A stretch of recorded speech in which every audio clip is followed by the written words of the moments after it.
tell you more. Thank you very much. Thank you, Pat. Thank you very much, Pat. And can I start by thanking you, Jay, for introducing us, and Juliet, who's just behind me, for showing us around, and some of the other apprentices that we saw this morning. And there is no substitute for coming to see you here and what you do. You can't get a briefing and understand what you do here. And just spending time with you this morning, looking at the production line, looking at the skill, a commitment that goes into each and every one of those bespoke cars that comes out of here is incredible to see. And I find it really uplifting. You, I hope, must find it uplifting to work here and to be part of what is going on here, because this is high-grade, high-skilled, fantastic work, and you have to see it really to appreciate it. So thank you for showing it to us this morning. It's amazing to be here the day after Lando won yesterday, and I hope you've all got a smile on your faces, because that interview with him afterwards, which I hope you've all seen, quite emotional, well, very emotional interview with him after he'd won.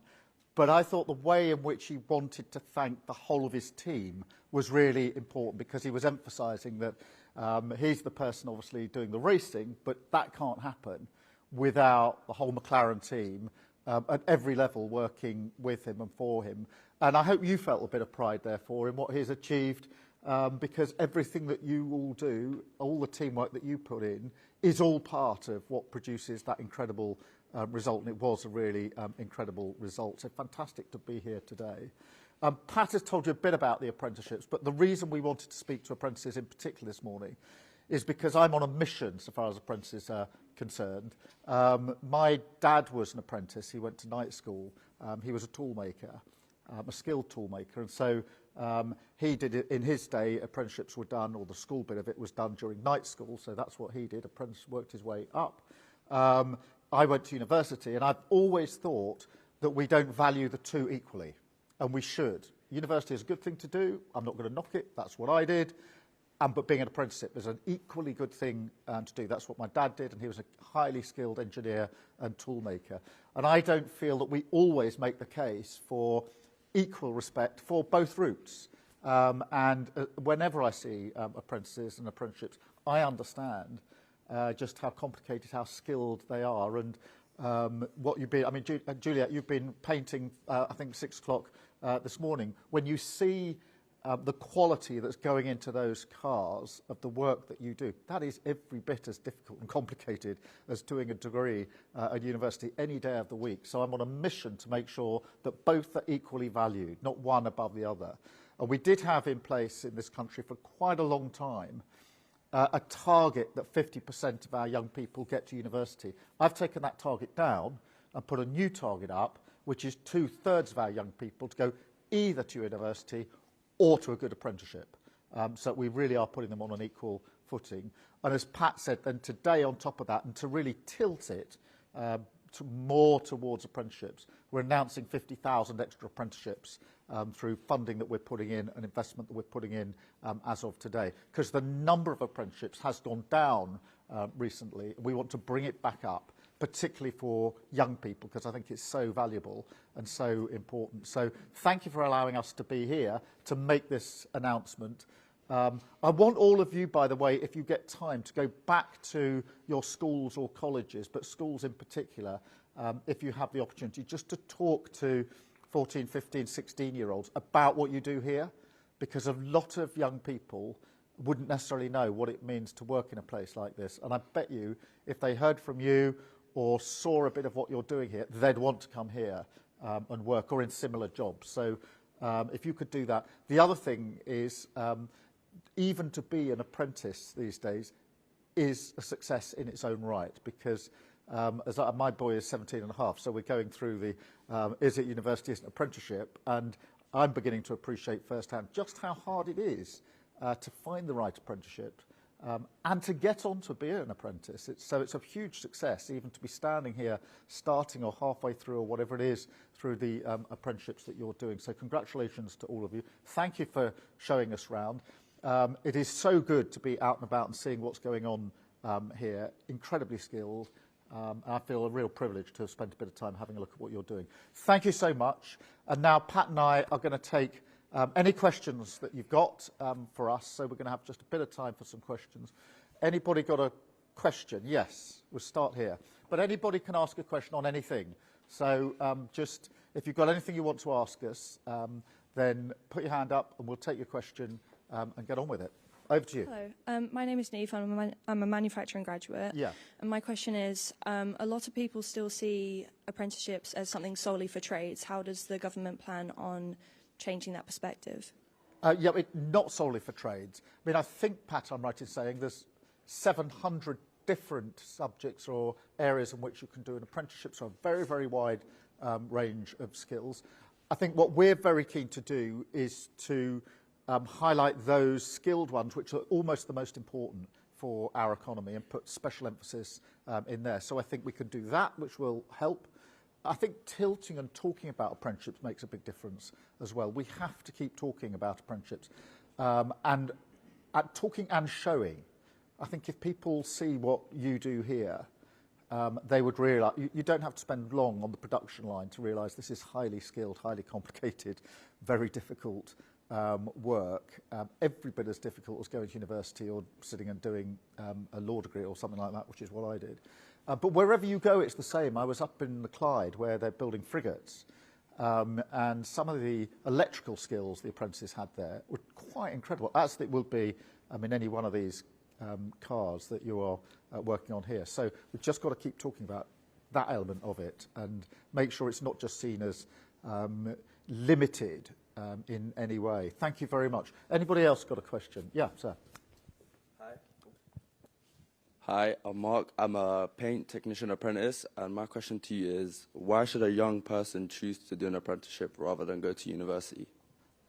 So many reasons. Good skill learning from the get-go. A route into a job, because the chances of going for an apprenticeship into a job are much higher than going to university than coming into a job. And of course, going to university these days carries quite a big loan normally with it. So people are coming out of university carrying quite a bit of debt starting their working lives. Whereas if you work through an apprenticeship, obviously, you're earning as you're learning. I would say it's every bit as good as the two, and I would be equally encouraging of either route for people. But to go straight in, start skilled working, learning, and in a work environment, which is different to university. It's a grown-up, serious environment. If you're in a place like this, you've got to be part of the team. You've got to be professional. You've got to be part of a team in the sense you've got responsibility. You can't not do your bit of the job. And the painting. I mean, you were painting this morning as well. Not this morning. Well, Juliet, but just learning as I did around that not just that each car is bespoke and therefore each paint, there's no standard in this, but also, as I understand it, the particular way in which the paint has to go on has to be. I mean, it's so skilled in terms of what you're doing. So I would say to people, it's a very, very good thing to do. What made you do it rather than college? I just wanted to be hands-on. Yeah, you did go to university, didn't you, for a bit, and you decided that's not for me. Yeah. Because in university I wasn't hands-on with the stuff, and in apprenticeships everything's hands-on. You need to tell that story. Yes. You really do, because I genuinely think too many young people think it's got to be university, and that's just wrong. Yes. And you and other people telling the story is a really good way of doing it. Other questions, anyone? Let me go. I'll come to both of you. I'm Serene, another paint technician apprentice. My question to you is, how can you ensure that apprenticeships are seen as equal compared to other academic routes like university or college? Yeah, so this is the core thing as to how do you make sure that apprenticeships are seen as equal. First and foremost, we have to keep on making the argument, because I think it's been tilted over the years, because for a long time it was a big, big deal to get to university. So I was the first in my family to go to university, so that was a big deal for my whole family, and therefore got talked about, and that's good, and that's a nice thing, but it does put you on a pedestal a bit, and it sends a message to the rest of the family that Keir's gone to university, query what's everybody else doing. So we need to turn that and say, Yes, it's a good thing to do, but apprenticeship is equally a good thing to do. And I think put it on a pedestal, the way to do that is to get people in to see what you're doing. Did you always know that you wanted to do this? No, not always. I started off at college. Right. But it just didn't feel right for me. So same thing. Same. I think there's so many people who feel I want to get on with a job with my hands and applying my skills. Is that generally how most people feel about this? Rather than sitting, as would probably be the case at college, rote learning? So did you come out of college, therefore, into an apprenticeship as well? I did, yeah. I stopped college and chose to take a jump and try an apprenticeship, and it's worked out for the better. It's great. What would you say to, I don't know, a 15 or 16-year-old boy or girl at school now who would be going through probably what you were going through at that age? I would say probably take the opportunity to look at what's around and what you can actually do in apprenticeships, because it's so much more like fun and exciting because you're actually getting in there, you're getting hands-on, you're becoming part of a team. You're not just sitting there writing, taking notes. It's a lot more interesting. So I would say that, yeah, definitely get that message through to young people. Anybody else with a question? Yeah, I won't forget you, Jay. Morning, Prime Minister. Morning. I do the procurement grad scheme. I'm just wondering if the scheme extends to internships and grad schemes for people who have gone the university route, or is there a separate plan in place for that? You're the procurement? Yes. So are you doing the procurement side? No, at the moment I'm doing supplier risk. So Right. speaking to suppliers, seeing if everything's going okay, if we've got something that's flagged as a risk, whether they're doing okay. And do you come in as a graduate to do that? Yeah, so I went to university, I did an internship in my third year, and then applied for grad schemes after university. And was it the internship that then gave you the idea of wanting to work in a Yeah, place so like I did this? it in the automotive industry, and then I think the saying is it's hard to get into the industry, but it's even harder to get out. So came back and got really lucky to get onto this. So. Well, I can imagine that anybody who comes here to look around probably leaves thinking, I'd like to have a job here. Yeah, 100%. And anybody who's done an internship here would want to do that as well. And your question is whether we're still supporting those routes. Will it extend to internships and grad schemes, or is there something separate in place? Yeah, we're not taking away anything on the internships. Pat, I'll give you So part of the Youth Guarantee announcement that we made yesterday is for work experience programs to get people into the habit of working, to learn about the workplace. So the apprenticeships is a slightly different thing. That's a more structured thing. But we will, through the Youth Guarantee, have support for work experience. The thing that unites all of these things is we don't want young people with nothing to do, with nothing constructive to do. So there's a variety of options here: an apprenticeship, work experience, and for people who remain unemployed after going through some of these things, for some people will ultimately have a subsidised job for 6 months at the end of that as well. All of this, what we've announced yesterday and today, is all about giving people options, giving people opportunities. We've heard in the discussion there's different routes for people. We want them all to be rewarding and to work. I think I saw one hand here, and then Jay, I won't forget that you wanted to come in. Good morning. So I am a manufacturing grad here. So my question to you is, how do you see an apprenticeship program would actually shape one's career, and in the future, in the long term, how do you see it? This is a really good question. I don't know what the proportion is here, but in most places where we've been to talk to apprentices, we've asked the question of the management board, how many of the senior management started off as apprentices. And in most of the places, it's usually at least 50%. So, and that's a really good news story, because that is telling the story that if you start as an apprentice, you can work your way up through the business, through the company, and get to the highest levels of management, if that's what you want to do. It won't be what everybody wants to do. Now, I don't know what the stats are here, but I wouldn't be surprised, because most of the places that run good apprenticeship schemes also value the workforce that has the people who've done their apprenticeships, and then they go on to leadership positions. We need to crack this in politics, by the way, because around the cabinet table, we did a little survey a few weeks ago, and I think pretty well everyone around the cabinet table had been to university, but no one had been an apprentice.